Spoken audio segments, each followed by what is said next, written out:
ونستعينه ونستغفره ونعوذ بالله من شرور أنفسنا ومن سيئات أعمالنا من يهده الله فلا مضل له ومن يضلل فلا هادي له وأشهد أن لا إله إلا الله وحده لا شريك له وأشهد أن محمدا عبده ورسوله أما بعد رب اشرح لي صدري ويسر لي أمري واحلل عقدة من لساني يفقه قولي.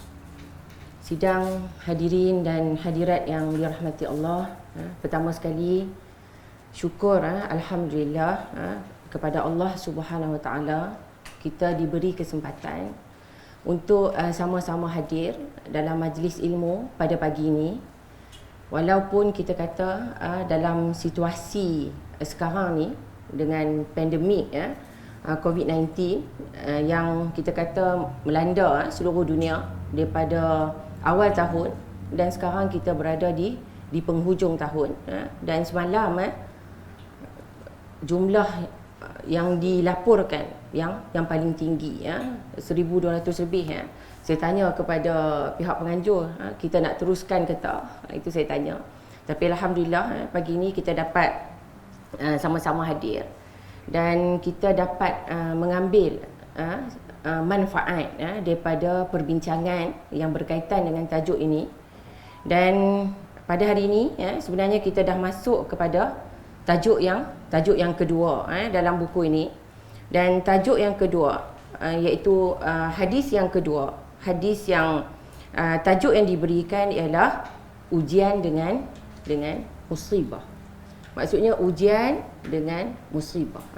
Jadi kalau kita tengok tajuk ni sangat dekat dengan situasi kita pada hari ini, kan? Dan ada juga persoalan yang dibincangkan. Saya ada buat sedikit carian semalam. Ada satu artikel disebut pandemik yang COVID-19 ni ujian ke musibah. Itu ada persoalan yang ditanya, ujian ke musibah. Tapi bagi pandangan saya, bila kita bincang pada bulan lepas, tajuk yang pertama ujian dengan nikmat, dan tajuk pada hari ini ujian dengan musibah. Jadi maksudnya kat sini ujian tu orang selalunya melihat, kan? Orang selalu melihat ujian tu satu benda yang berbentuk, kita selalu lihat ujian tu macam satu benda yang tidak menyeronokkan, kan? Kita rasa benda tu kita akan suffer, kita akan menderita, kita akan berhadapan dengan kesusahan, kan? Kita nampak ujian yang dalam bentuk macam tu. Tapi macam yang kita bincang, bila kita bandingkan dengan tajuk sebelum ni, sebab ada sebahagian daripada kita, nak kata sebahagian tu macam ramai, ada setengah daripada kita, sama ada bila sesuatu perkara yang kita rasa berlaku dalam hidup kita, yang kita rasa tak seronok, kan? Kita rasa tak seronok, sama ada kita tanya balik kepada diri kita ataupun kita fikir dalam diri kita, kan? Kalau kita ditimpa ujian, sama ada kita lihat dalam diri kita ujian yang berlaku kepada kita ni, sama ada kita ditimpa dengan ujian berbentuk kesakitan.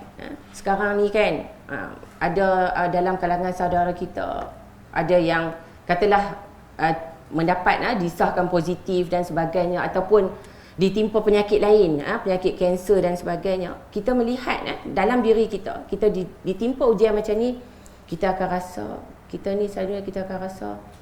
kita ni kena, kadang-kadang saya tak kata semua orang, dia akan rasa kenapa Allah uji kita, kan? Ada setengah orang, kita ada buat salah dekat mana, kan? Itu yang kita pertanyaan yang kita sendiri, yang kita bermonolog dengan diri kita. Ini daripada sudut kita melihat diri kita. Dan ada setengahnya ialah kita tak lihat ujian tu dalam diri kita. Ini yang lebih bahaya, ialah kita melihat ujian tu ujian yang berlaku kepada orang lain. Kita akan selalu kata kesian, kita kata kesian. Lepas satu ujian tak habis-habis, jadi lepas satu ujian ada juga ujian yang lain, ditimpa ujian, orang kata tidak berhenti, kita kata kesian. Dan yang lebih pentingnya ialah kita suka buat kita suka buat penilaian. Kita suka buat judgement. Kita suka hukum, kan? Kita kata ni mesti, bukan semua yang saya katakan, kita kadang-kadang kita terdetik. Ni mesti sebab kita kata ni mesti tak jaga solat. Ni mesti sebab tak tahajud ke? Sebab tu Allah uji. Ataupun ni sebab ditimpa ujian tu kita berkecenderungan untuk nak apa? Kita buat penilaian kepada orang lain. Dan kita tak sedar sebenarnya bila ujian ni sebenarnya diri kita sendiri kita pun diuji. Sebab kita nampak ujian tu dalam bentuk yang saya kata tadi itulah. Yang kita rasa ujian ni satu benda yang kalau boleh semua orang tak nak dalam hidup dia, kan? Kita nak dalam hidup kita semua benda yang indah-indah je. Kita nak semua benda yang elok-elok je berlaku dalam hidup kita. Tetapi kadang-kadang kita lupa. Kita juga boleh diuji dengan ujian yang berbentuk nikmat. Yang ni yang kita dah bincang pada kuliah sebelum ni, berdasarkan ni'matani maghbunun fihima kathirun minan nas as-sihhatu wal faragh.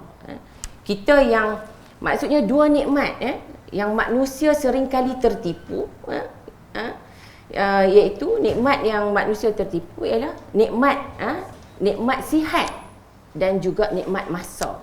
Nikmat sihat tu kita fahamlah bila kita diuji. Sebenarnya nikmat sihat itu pun dengan sebab kita rasa kita sihat, kita rasa orang yang sakit tu, orang sakit itulah yang diuji. Kita lupa sebenarnya sihat itu pun merupakan satu nikmat yang Allah uji kita. Okey. Itu kita dah bincang dalam kuliah yang sebelum ni. Jadi berbalik kepada tajuk perbincangan kita pada hari ini, iaitu ujian dengan musibah. Jadi ujian kat sini, apa beza ujian dengan musibah? Ujian ni berbentuk dugaan, dugaan dalam hidup. Dan ujian ni boleh jadi dalam pelbagai bentuk. Dan kalau dirujuk kepada kalau kamus lah, apa yang dimaksudkan dengan musibah? Musibah tu maksudnya benda yang berbentuk bencana, tsunami ke, banjir ke, sampai tenggelam, kan? Habis kereta dihanyutkan, kehilangan nyawa dan sebagainya. Musibah juga berbentuk kecelakaan. Mungkin terlibat dalam kemalangan, bukan hanya orang kata apa, kenderaan yang kita miliki rosak, kemit dan sebagainya, tapi melibatkan kadang-kadang kehilangan nyawa, kan? Melibatkan ada orang dia jadi dengan sebab kemalangan tu dia berlaku kecacat, maksudnya jadi cacat lah. Dan juga boleh berbentuk, musibah ni boleh berbentuk malapetaka. Okey.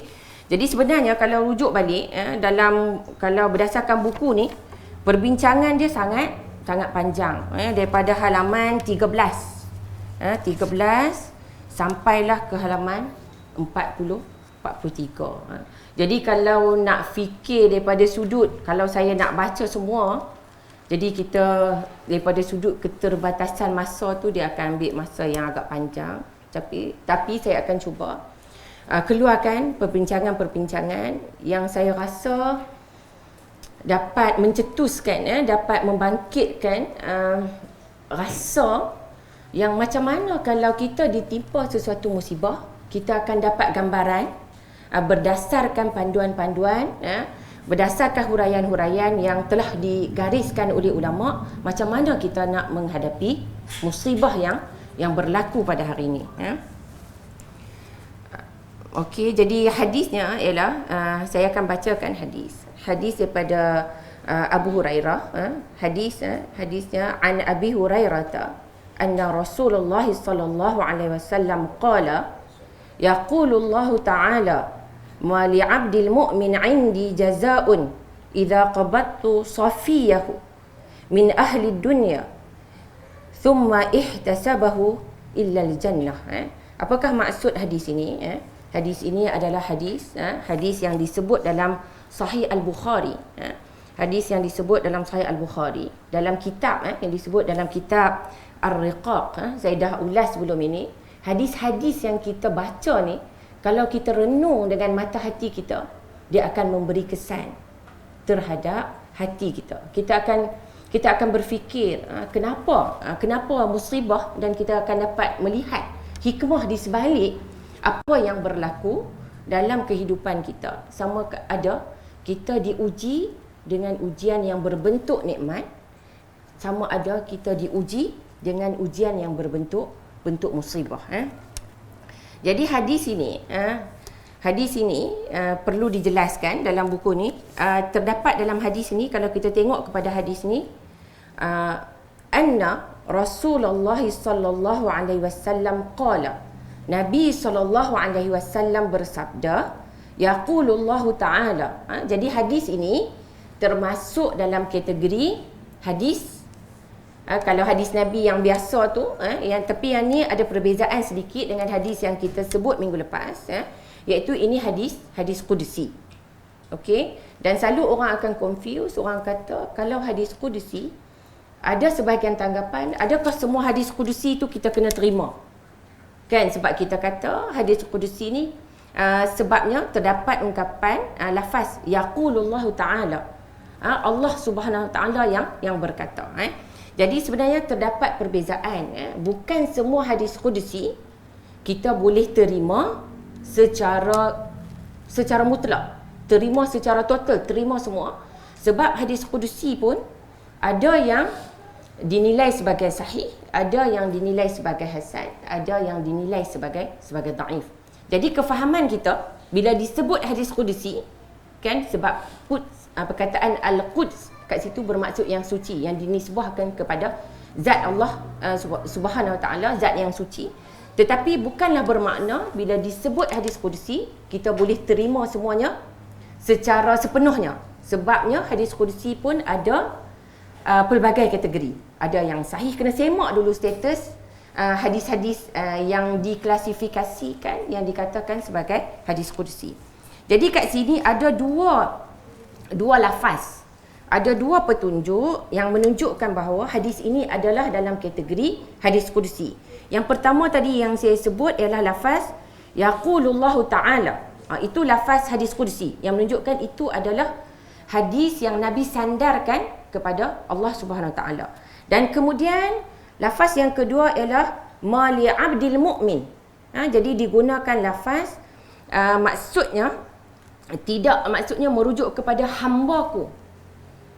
Nabi Muhammad sallallahu alaihi wasallam, maksudnya bukan diucapkan oleh Nabi Muhammad sallallahu alaihi wasallam, sebab perkataan tu abdi, hamba-Ku. Jadi kalaulah disebut dalam buku ni, sekiranya lafaz tu diucapkan oleh Nabi Muhammad sallallahu alaihi wasallam, perkataan yang sepatutnya yang digunakan ialah ma li 'abdil mu'min, bukan perkataan hamba-Ku. Jadi maksudnya sepatutnya kalaulah lafaz tu datang daripada Nabi Muhammad sallallahu alaihi wasallam, jadi lafaz yang sepatutnya tidaklah bagi hamba mukmin. Ku tu tidak akan disebut. Jadi kat sini saya sebut sikitlah sebab buku ni sebut, jadi kita dapat sedikit orang kata apa, maklumat mengenai salah satu perbincangan dalam disiplin ilmu hadis, maksud hadis qudsi. Jadi disebut kat sini juga, sebahagian orang dia akan rasa pelik. Dia kata hadis qudsi tu kan, disebut hadis qudsi tu, sekiranya hadis qudsi tu merupakan kalamullah, kenapa kita tak namakan hadis qudsi ni sebagai Al-Quran?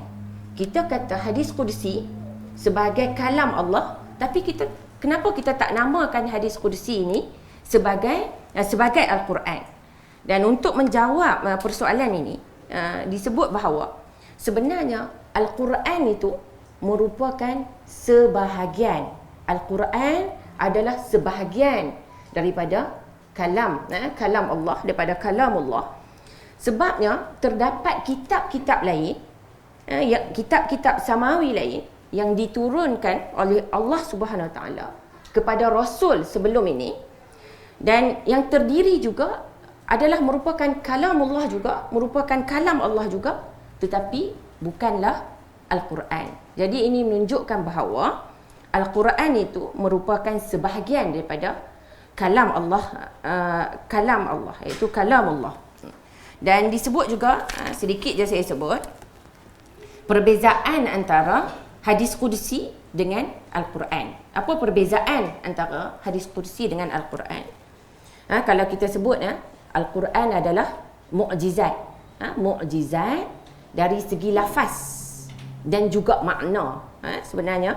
Dan hadis itu, hadis kursi tidak mukjizat daripada sudut lafaz. Jadi ini sebahagian mukjizat Al-Quran. Mukjizat Al-Quran tu banyak. Dan salah satu aspek daripada mukjizat Al-Quran ialah daripada aspek bahasa.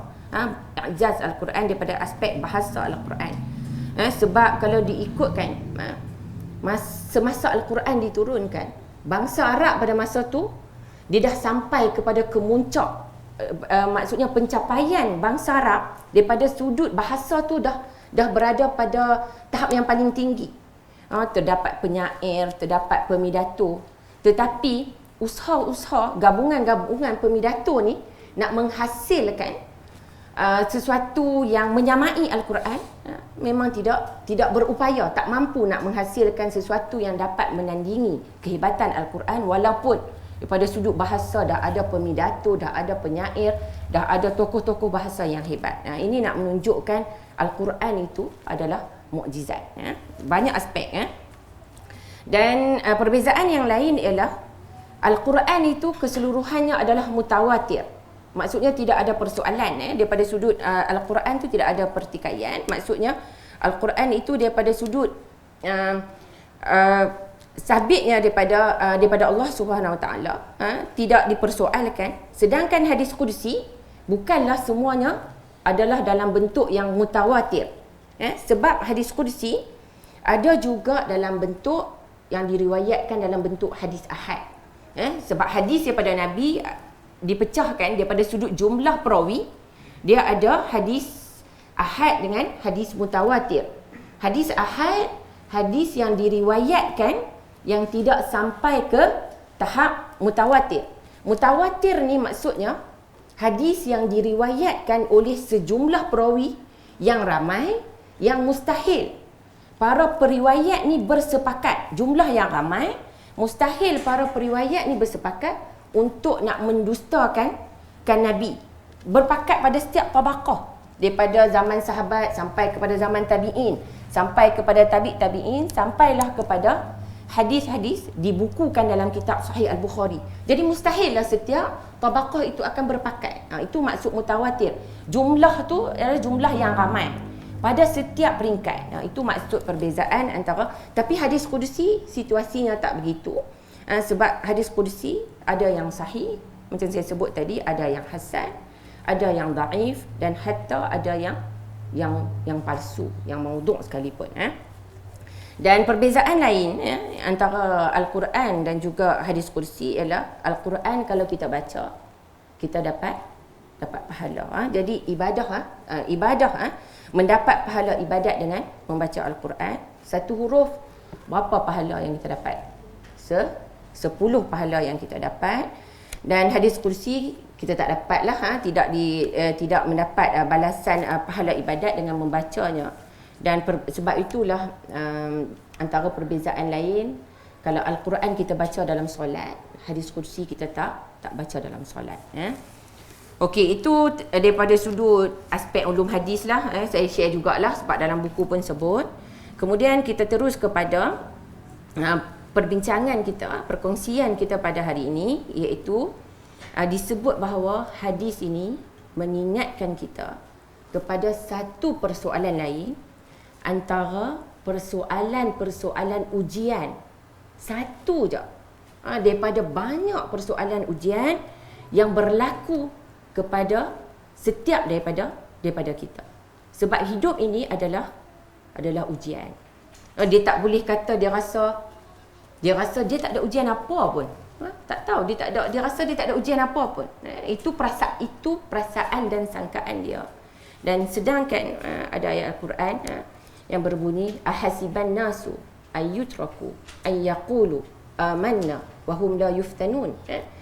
Maksudnya kat sini ayat Al-Quran berkata, adakah kita kira, kita anggap kita akan dibiarkan dalam kita dah beriman tanpa kita diuji, kan?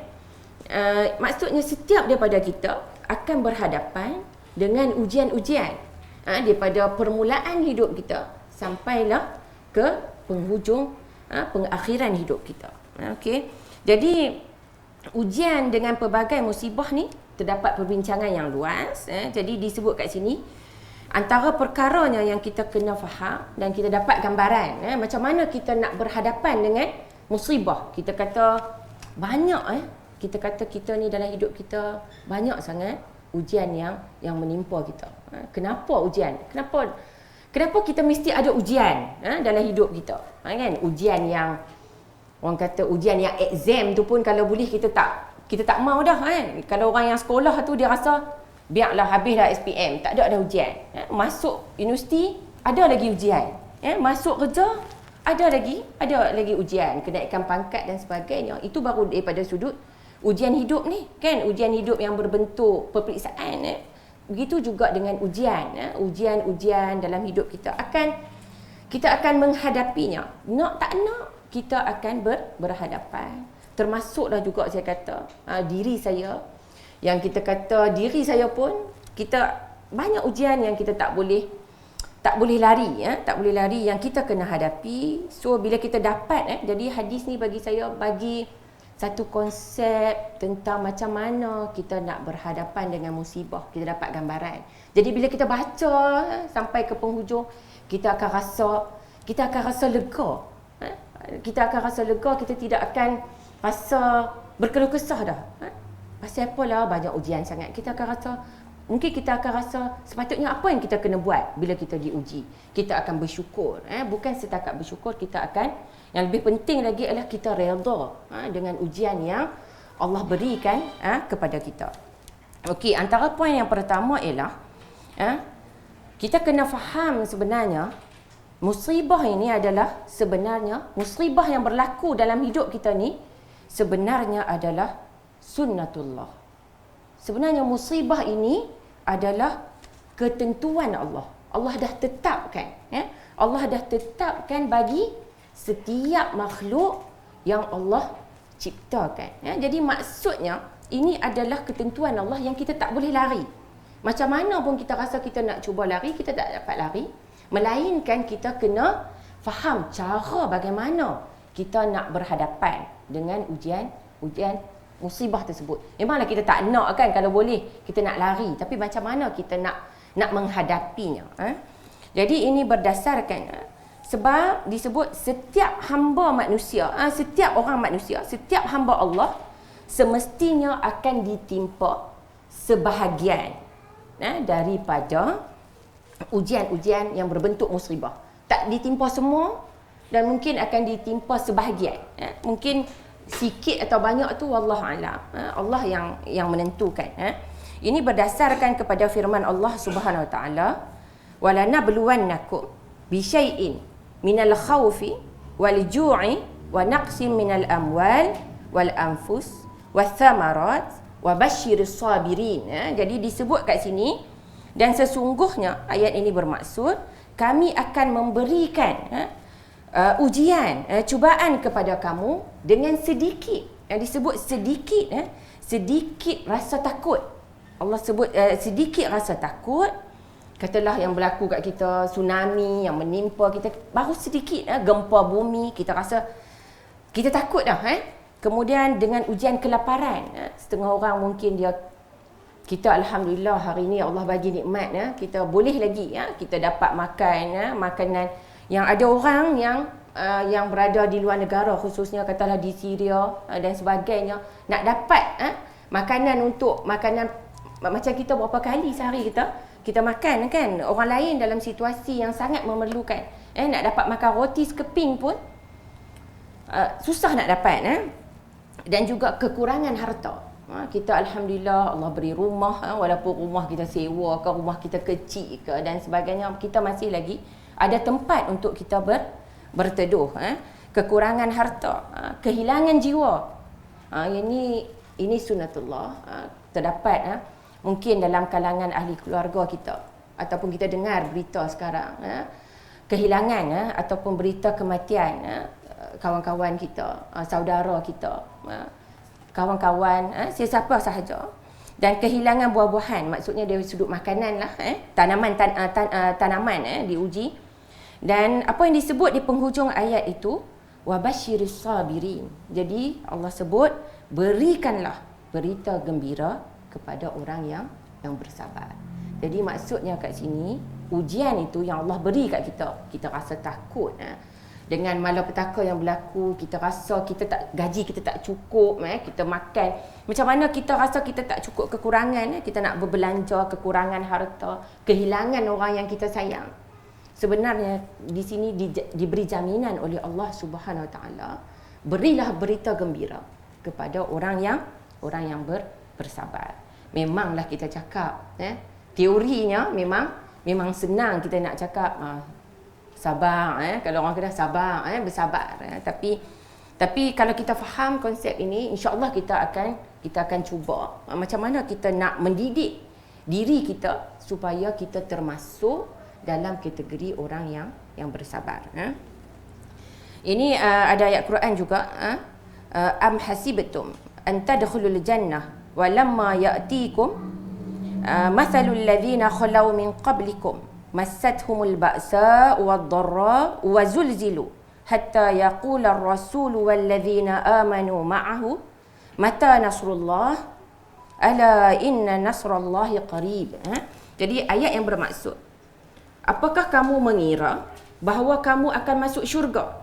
Apakah kamu menganggap kamu akan masuk syurga padahal belum datang kepada kamu ujian-ujian sebagaimana yang telah menimpa orang-orang terdahulu sebelum kamu. Jadi maksud kat sini bukan hanya kita yang diuji, tapi ujian ini juga telah menimpa kaum-kaum, umat-umat yang sebelum daripada kita. Mereka ditimpa oleh petaka dan kesengsaraan dan digoncang dengan bermacam-macam ujian, cubaan, sehinggalah berkata Rasul dan orang-orang yang beriman. Yang ni kena faham dalam konteks orang yang beriman, yang bersama dengan Rasul. Bilakah? Jadi bila diuji akan timbul pertanyaan, bilakah akan datang? Bila kita nak dapat keluar daripada kesempitan, kesusahan, musibah yang melanda kita. Dan ingatlah sesungguhnya pertolongan Allah itu amat dekat. Jadi maksudnya Allah akan bantu kita. Tapi kita kena guna konsep yang betul. Pertolongan Allah akan datang kepada kita. Yang ni yang disebut dalam ayat orang-orang yang beriman. Kita kena beriman. Salah satunya ialah beriman dengan qada dan qadar. Jadi maksudnya kita terima apa yang Allah tetapkan kepada kita. Jadi yang ni kita kena faham daripada apa yang pertama. Musibah tu maksudnya kita tak dapat lari. Ini adalah ketentuan Allah. Allah akan uji setiap daripada kita sebagaimana ujian ini juga menimpa umat-umat sebelum daripada kita. Maksudnya ini lumrah, ini adalah sunnatullah. Ini adalah apa yang Allah tetapkan. Dan maksudnya semua orang diuji. Yang kedua disebut, yang ni yang penting juga ialah musibah tidaklah semestinya satu pembalasan. Musibah ni bukanlah maksud pembalasan, ataupun musibah ni bukanlah sesuatu yang hina. Kita akan kata dia ni mesti dia buat tu ni mesti sebab dia tak jaga solat ke dan sebagainya. Kita akan buat, macam saya sebut tadi, kita akan buat judgement.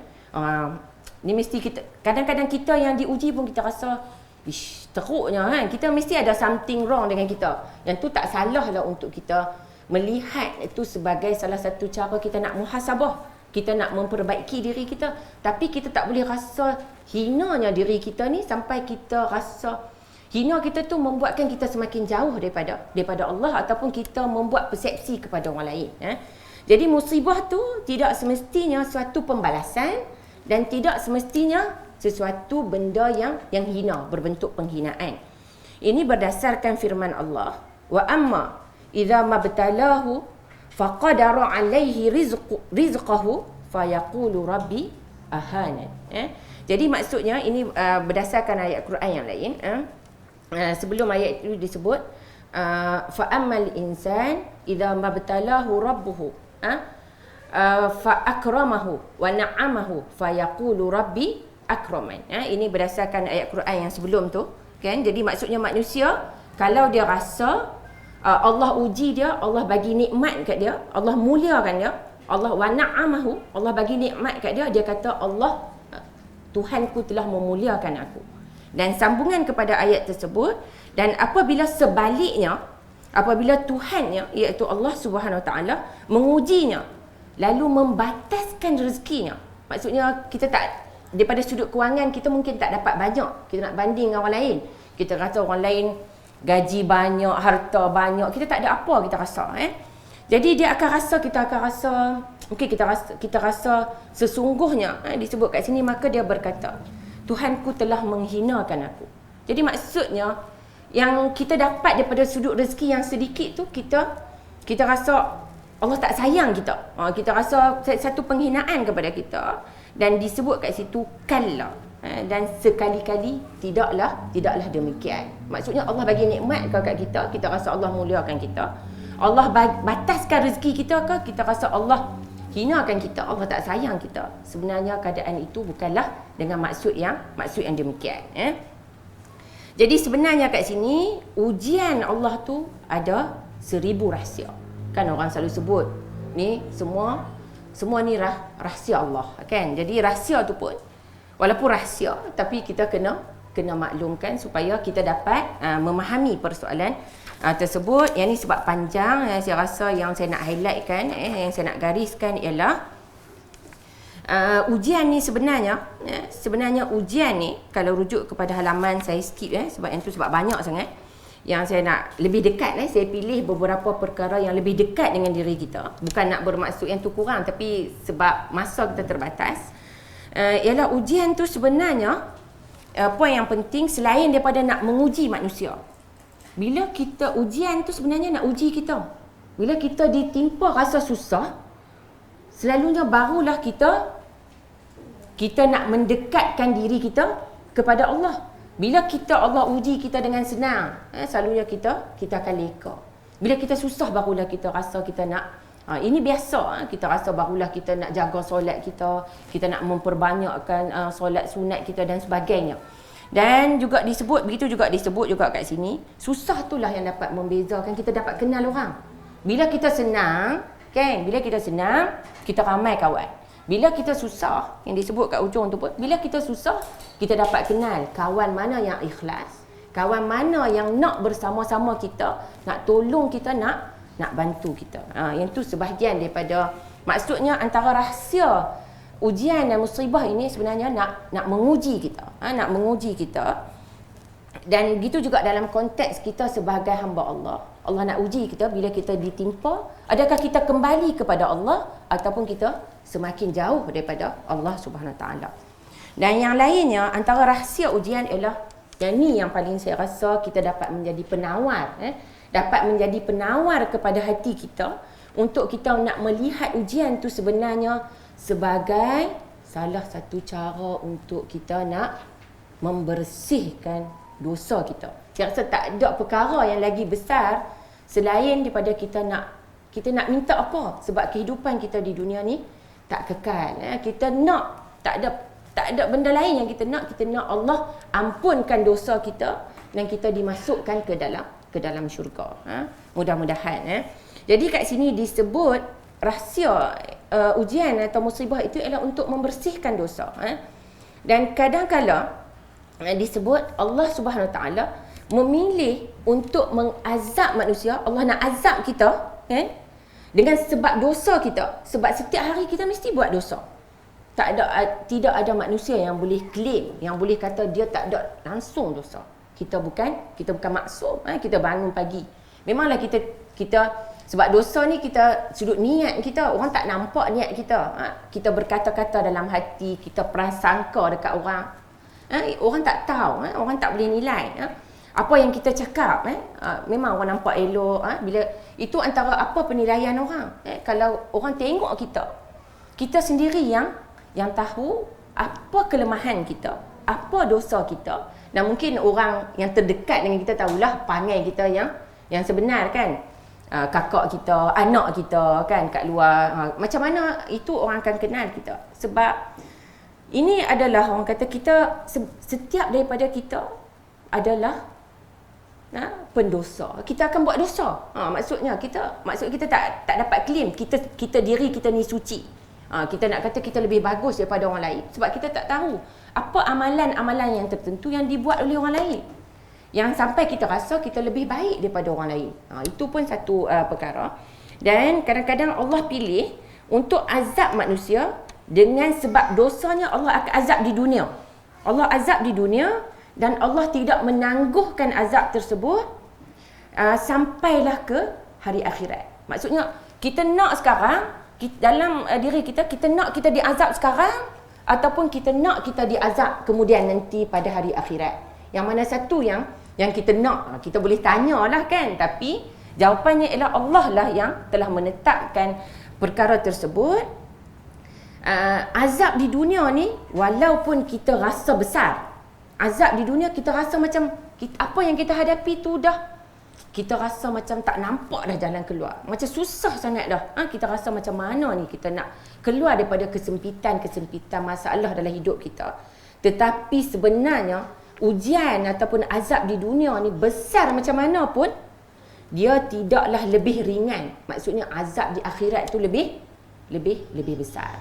Kan? Jadi maksudnya yang kita hadapi sekarang ni adalah kecil nak berbanding dengan azab yang akan menimpa manusia pada hari akhirat. Ini berdasarkan firman Allah Subhanahu wa taala, kadzalikal azab wala azabul akhirati akbar walau kanu ya'lamun. Bermaksud dan demikianlah azab di dunia dan sesungguhnya azab di akhirat itu adalah lebih besar sekiranya kamu mengetahui. Sekiranya kita tahu, kalau berdasarkan sekiranya kita tahu sebenarnya azab di akhirat tu adalah lebih besar berbanding dengan azab di dunia.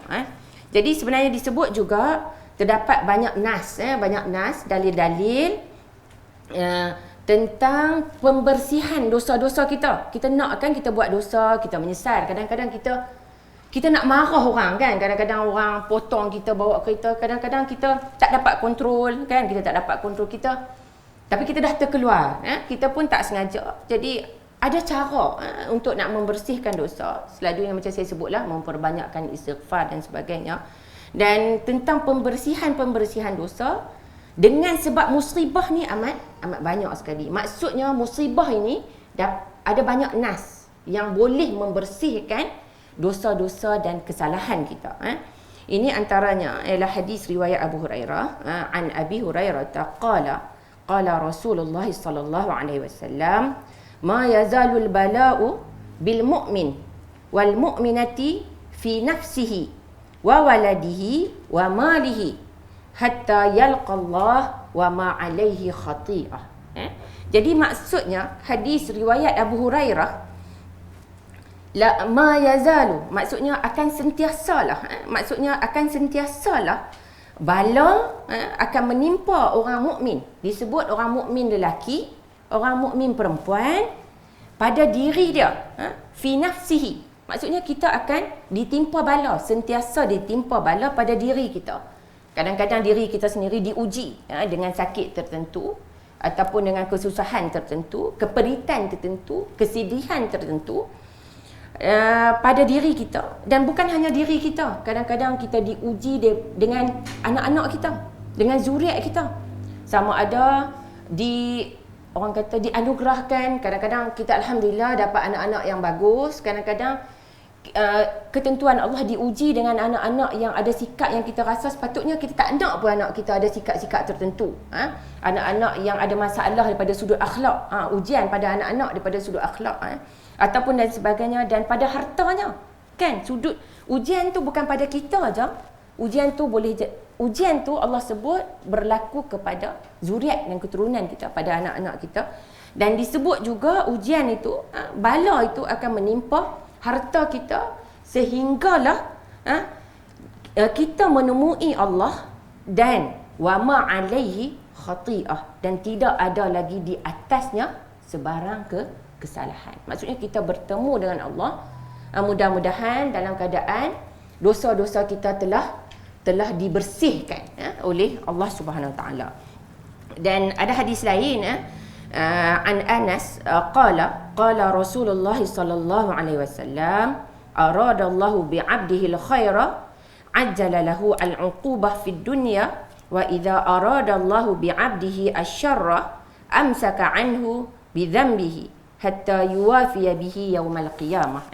Hadis yang bermaksud, dan apabila Allah mahukan, apabila Allah mengkehendaki kebaikan kepada hamba-Nya, apabila Allah nak kebaikan kepada hamba-Nya, akan dipercepatkan balasan baginya di dunia.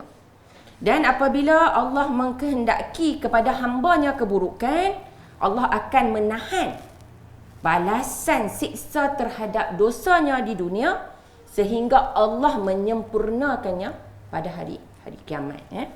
Dan ada hadis lain juga yang saya nak sebut, hadis daripada Abi Sa'id Al-Khudri dan juga daripada Abu Hurairah. An Abi Sa'id Al-Khudri wa an Abi Hurairah an Nabi sallallahu alaihi wasallam qala ma yusibul muslima min nasabin wala wasabin wala hammin wala huznin wala adha wala ghammin hatta asy-syaukata yushakuha illa kaffarallahu biha min khatayahu. Maksudnya, tidaklah seseorang Muslim ditimpa dengan sebarang keletihan. Dia rasa letih. Kita rasa kita letih dah ni. Kita kena buat tu, kita kena buat ni, semua kita buat. Kita rasa. Kemudian ditimpa dengan rasa sakit. Allah uji kita dengan rasa sakit. Rasa sakit sikit pun kita rasa tak tahan. Sakit gigi kan. Sakit gigi je, satu gigi je sakit, tapi kesakitan dia kita rasa tak tertanggung. Kadang-kadang kita orang perempuan kan, rasa sakit tumit, nak pijak pun bangun pagi rasa sakitnya kan. Kita rasa tu pun kita dah tak tertanggung. Bayangkan orang yang diuji dengan sakit yang berlanjutan, yang lama, tempoh sakitnya, kita baru rasa sikit pun kita rasa dah tak tahan. Dan diuji dengan rasa kesusahan, rasa susah dan rasa duka, rasa susah hati, rasa sedih, diuji dengan kepedihan, dan maupun diuji dengan kesedihan, sehinggalah sebatang duri yang menikamnya. Kalau duri yang tikam kita, sakit tak? Baru sikit kan. Duri yang tikam mungkin rasalah, tengoklah bentuk macam mana duri tu, menikamnya, kecuali Allah menghapuskan segala kesalahannya dengan sebab penderitaan tersebut. Yang kita rasa kita derita ni, kesusahan kita, rasa sakit, rasa susah, rasa sedih, tapi Allah akan menghapuskan segala kesalahan kita dengan sebab penderitaan yang kita rasa kita alami, yang menimpa kita.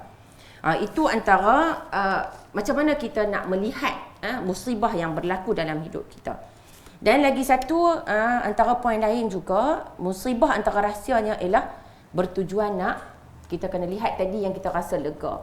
Musibah ni salah satu cara untuk membersihkan dosa kita.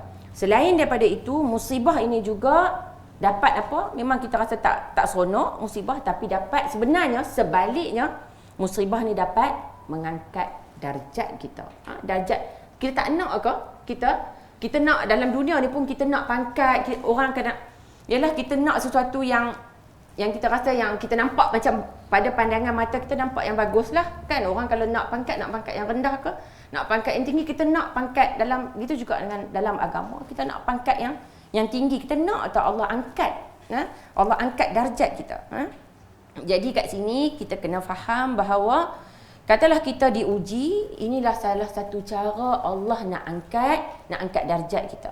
Sebab apa? Sebab kalau dilihat daripada apa yang telah berlaku kepada para nabi dan juga para salihin, para nabi pun diuji dengan berbagai ujian. Ada disebut sebelum ini, selepas ini, ujian Nabi Ibrahim, diuji, dilempar ke dalam api, dan sebagainya.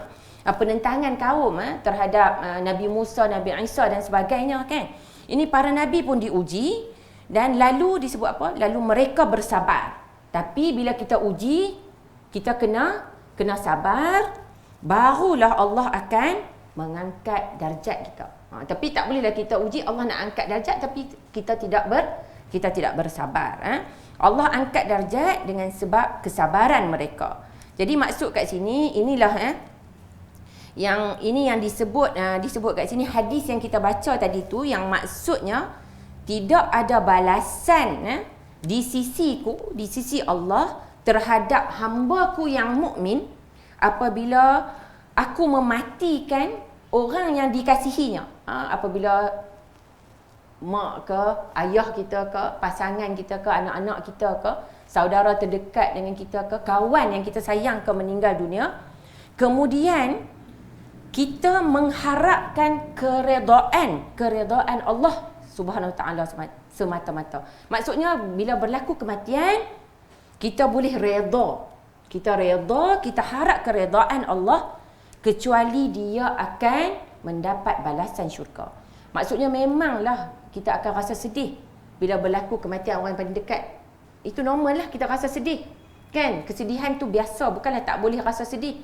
Tetapi yang lebih penting ialah macam mana kita nak redha dengan perkara tersebut. Akan diulas selepas ni. Kita kena faham bahawa sebenarnya apa yang kita miliki ni sebenarnya bukanlah hak milik kita secara mutlak. Diri kita pun bukanlah kita yang, walaupun milik kita, tapi pemilik mutlaknya adalah Allah. Maksudnya anggota badan yang Allah bagi kat kita pun, kan, sekarang ni kita boleh bergerak lagi, kaki kita, tangan kita datang ke sini, itu pun adalah milik Allah. Sekelip mata Allah akan boleh tarik pada bila-bila masa. Yang jadi kat sinilah jadi maksudnya kat sini kita kena redha. Ini berdasarkan seterusnya disebut sebuah hadis daripada Anas radhiyallahu anhu. Aku mendengar Nabi SAW bersabda, sami'tu an-nabiy sallallahu alaihi wasallam yaqul, inna Allah qala idza batalaitu 'abdi bihabibatayhi fasabara wa awwadtuhu minhumal jannah. Hadis yang bermaksud, hadis qudsi juga. Hadis yang bermaksud Allah Subhanahu Wa Taala berfirman, apabila diuji hamba-Ku dengan kehilangan dua orang yang dikasihinya, lalu dia bersabar, maka ia digantikan kedua-duanya dengan balasan syurga. Maksudnya bila kita kehilangan sesiapa pun, kadang-kadang kita rasa macam kita tak percaya. Macam kita diuji dengan kehilangan orang yang paling dekat. Macam saya pun, adik saya yang lebih muda meninggal dalam usia yang muda, kadang-kadang kita tak percaya. Sekelip mata Allah nak ambil, tapi kita kena redha. Mudah-mudahan Allah ganti Allah ganti dengan ganjaran syurga. Okey, antara lain juga disebut, yang tu kita nampak tadi, musibah tu salah satu cara Allah nak angkat darjat kita. Allah nak bersihkan dosa kita. Allah nak uji kita. Yang seterusnya, yang ni kita kena lihat juga musibah tu sebagai peringatan dan amaran. Allah nak bagi, nak hantar reminder, nak hantar peringatan ketika kita cuai. Bila kadang-kadang kita manusia biasalah, ada hari yang kita rasa kita nak jaga, kita nak solat awal waktu, kita nak buat ni semua, kita nak buat yang bagus. Tapi ada hari-harinya yang kita rasa kita tak berjaya pun. Kadang hari kita buat kerja, kita nak solat awal waktu, kita buat kerja dululah, kan? Kita rasa hari tu kita daripada sudut komitmen kita nak rasa jadi lebih baik tu, dia ada turun naik dia. Dia ada fasa-fasa dia.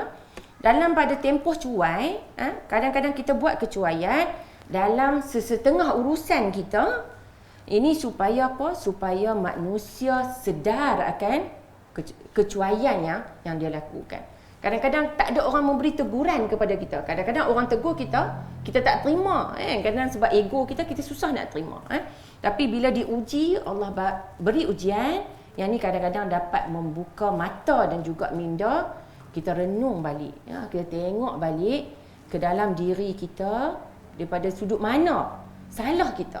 Mungkin kadang-kadang orang ni dia ego, kadang-kadang orang tu sebut Kadang-kadang macam kita lah, mak kan, kadang-kadang anak cakap sesuatu perkara kita rasa kita mak kan, tapi sebenarnya perkara yang dicakapkan tu adalah sangat bernas. Tapi tapi jauh di sudut hati kita, percakapan anak kita tu sebenarnya make sense. Betul sebenarnya dia melihat akhlak kita. Sepatutnya kita tak boleh buat macam ni. Kita jangan susah hati sangat. Kalau perkara apa yang berlaku, kadang-kadang apa yang anak kita ucapkan tu sebenarnya betul.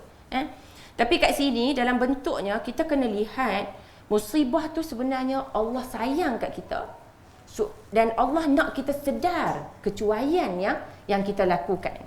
Ini peringatan yang disebut ini berdasarkan antara dalilnya ialah walaqad arsalna ila umamin min qablika fa akhadnahum bil ba'sa'i wad dharra la'allahum yatadarra'un.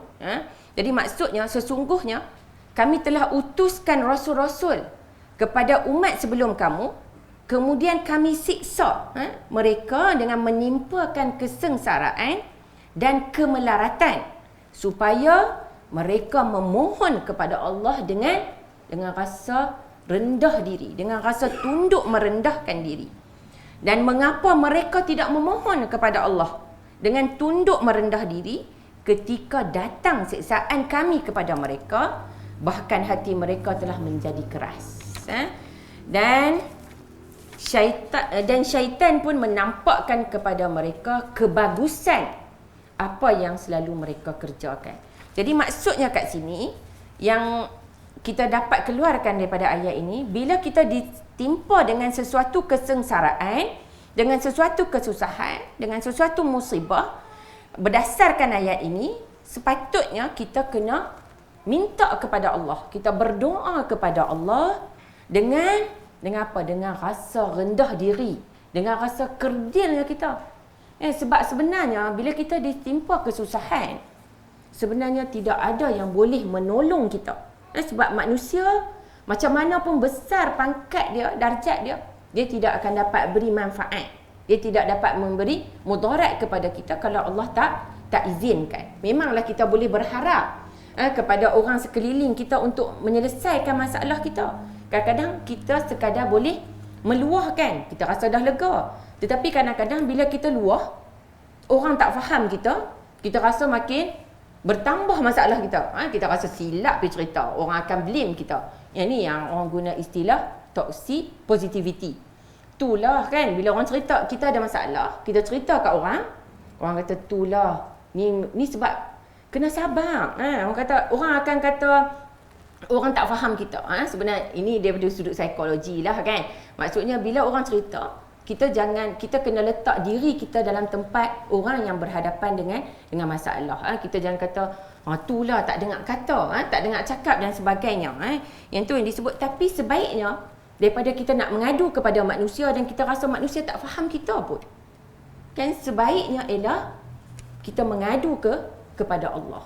Tak ada orang yang boleh faham diri kita lebih baik daripada Allah Subhanahu Wa Taala. Jadi bolehlah kita rasa kita kadang-kadang orang dia ada masalah, memanglah kita jangan pendam, kita kena cerita. Tapi setakat mana orang lain tu boleh membantu nak menyelesaikan masalah kita, dan mungkin sebahagiannya dapat menyelesaikanlah, dan sebahagian lain akan jadi bertambah buruk. Kita lihat, dan sebaiknya dalam situasi ni berdasarkan ayat Quran ni, bila kita diuji, kita mohon, kita bermonolog kepada Allah, kita minta Allah yang menyelesaikan apa ujian yang musibah yang menimpa kita. Jadi ini supaya bila kita ditimpa ujian, kita tidak lalai daripada memohon, kita berdoa kepada Allah, dan mestilah kita minta dengan rasa rendah diri. Kadang-kadang kita rasa kita dah doa ke Allah macam-macam, tapi kenapa tidak dimakbulkan lagi? Itu yang disebut berdoa dengan rasa kita ni adalah hamba. Allah lah yang maha suci yang menciptakan kita. Siapalah sangat kita ni? Jadi kena rasa kekerdilan diri kita, ikhlaskan diri kita, minta kepada Allah. Dan antaranya juga ialah yang ni yang kita tak nak, yang poin yang seterusnya antara rahsia ialah bila kita ditimpa ujian, kita ditimpa musibah, yang tu sebenarnya sebagai balasan siksa terhadap orang yang telah Allah bagi peringatan. Ya, Allah bagi peringatan demi peringatan, tapi peringatan itu tidak diambil peduli, buat tak indah.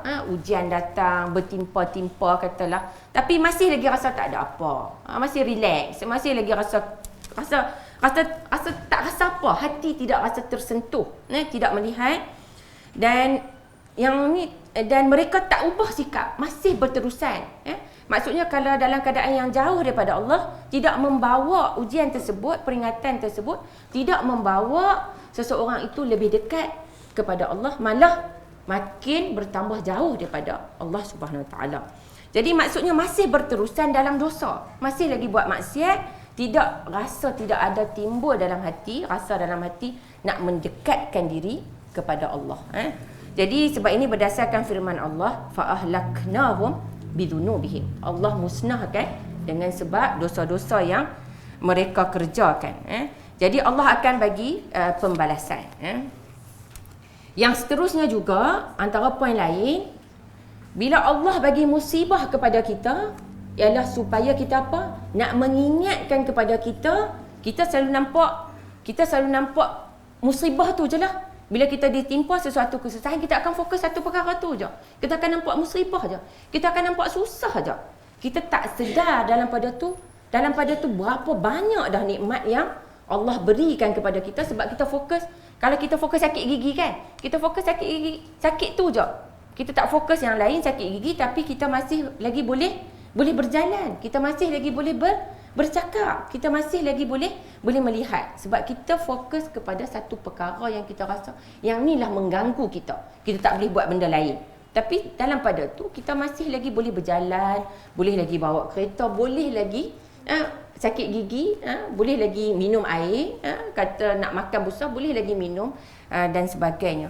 Ini menandakan bahawa ujian itu dapat mengingatkan kita, manusia, kepada nikmat-nikmat yang Allah berikan kepada kita. Contohnya manusia, bila kita dapat lihat sekarang ni, kita tak bersyukur, kita lupa. Bila Allah ambil, katalah Allah uji sekelip mata, kadang-kadang benda yang simple, kadang macam mak-mak kita dah sampai satu tahap, ada masalah penglihatan, kena buat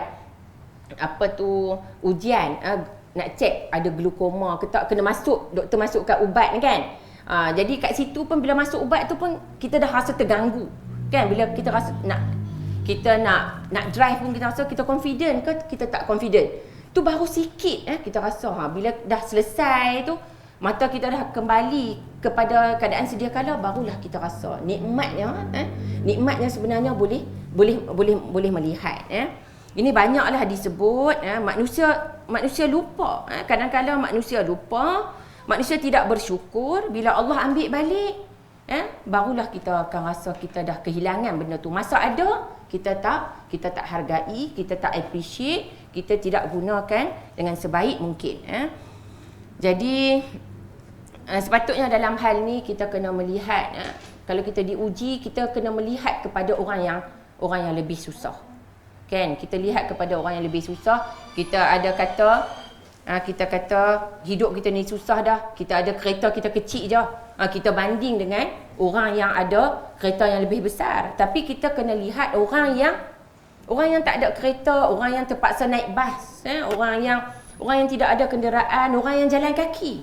Kan, ada orang yang tak ada kereta kena jalan kaki berapa kilometer untuk pergi ke klinik, hospital dan sebagainya. Sebab kita manusia ni memanglah, sebab kita nak benda yang best-best je, benda yang indah-indah je dalam hidup kita. Kita kena, untuk jadikan kita lebih bersyukur, kita kena lihat kepada orang yang lebih kurang daripada kita. Kemudian kenapa juga hikmah musibah ini, supaya kita tidak cenderung kepada dunia. Kita taklah memikirkan materialistik je. Kita nak rumah kita besar macam ni, semua kita nak. Kita nak pekerjaan yang macam ni, kita nak gaji yang macam ni, kita nak semua yang, maksudnya kita nak lihat perkara tu daripada aspek perkara dunia sahaja. Kita lupa bahawa kehidupan kita di dunia adalah persinggahan. kepada kehidupan yang abadi. Setiap daripada kita, kita lupa bahawa bila kita lupa tu, bila kita ingat, kita tak fikirkan tentang akhirat. Jadi daripada sudut kita nak memperbaiki diri kita, daripada sudut kita nak memperbanyakkan amalan, sebab kita faham dunia ni tidak kekal. Jadi kita sebenarnya kena cari bekalan yang secukupnya untuk kita bawa ke alam akhirat. Yang tu yang disebut. Yang ni lagi satu yang saya nak sebut. Sebenarnya yang poin yang ke-11 halaman 25, apa yang sebahagian manusia lihat sebagai musibah ni, kadang-kala kita ingat musibah tapi sebenarnya bukan bentuk musibah. Kan kadang-kala kita buat sesuatu perkara, katalah macam saya, kita buat satu penulisan, kita dah penat-penat buat, kita bagi kepada pihak tertentu, pihak pentadbiran tertentu, penerbit tertentu, tiba-tiba orang tak terima penulisan kita setelah kita bertungkus lumus. Kita rasa macam penat kita buat satu perkara. Tiba-tiba kita ingat tu, macam kita tak dapat dah peluang tu. Tiba-tiba benda tu ada jalan lain, tiba-tiba orang offer kepada kita, penulisan kita tu bersesuaian untuk sesuatu tempat yang lain. Pada mulanya kita anggap benda tu musibah. Tapi sebenarnya benda tu Allah nak ganti dengan yang lebih baik lagi. Sebenarnya benda tu bukan musibah. Sebab kalau kita guna neraca penilaian kita, memang kita akan rasa kita ikut kita lah apa yang kita fikirkan. Sedangkan sebenarnya kerana manusia ni dia lihat daripada satu sudut saja. Manusia lihat daripada satu aspek sahaja.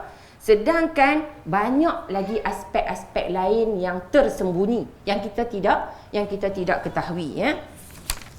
Jadi masa bila kita nak tahu sebenarnya yang kita kata musibah tu sebenarnya bukan musibah. Sebenarnya dia mendatangkan kelebihan kepada kita bila dah berlalu satu masa. Kan kita rasa, sebenarnya kesusahan dulu yang kita dapat tu sebenarnya dia menjadikan kita orang yang lebih kuat pada masa hadapan untuk berhadapan dengan situasi lain pula. Tapi pada masa kita diuji tu kita tak nampak lah perkara tersebut. Tapi setelah berlalunya tempoh yang tertentu, kita baru nampak aspek-aspek kebaikan terhadap apa yang berlaku dalam hidup kita. Kan? Itu yang berlaku. Dan sebenarnya benda tu adalah benda yang baik sebenarnya yang berlaku tu. Musibah tu sebenarnya perkara yang baik dan ia bukanlah musibah. Dan poin yang lain juga, sebab dia banyak sangat nombor, yang lain juga yang saya nak sebut. Yang ni pun juga satu perkara yang sangat penting. Apabila berlaku banyak ujian dan musibah di dunia ni, bukanlah menunjukkan bahawa tanda orang tu kufur. Bukanlah menunjukkan bahawa seseorang itu fasik. Bila orang tu ditimpa ujian, kita nak kata ni sebab dosa dia. Yang ini kata dia ni seorang yang menunjukkan ujian di dunia, bukan menunjukkan orang tu kufur. Bukan menunjukkan orang tu orang yang fasik. Bahkan, yang ni kita kena faham, bahkan manusia yang paling banyak menerima ujian adalah orang yang paling baik. Ini dapat jadi penawar kepada kita. Bila kita diuji sebenarnya, ialah mudah-mudahan kita termasuk orang yang paling baik dan paling bertakwa. Kita akan rasa lega. Ini berdasarkan hadis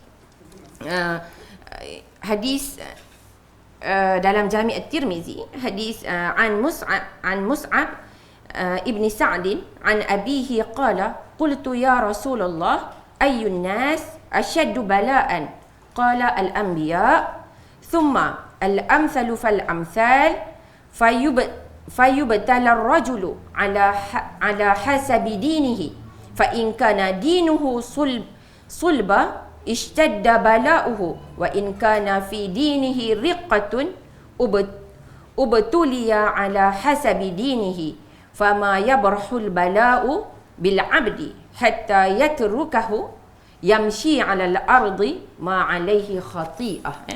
Maksudnya ditanya kepada Nabi SAW, siapakah manusia yang paling berat menerima ujian? Siapa yang paling berat menerima ujian?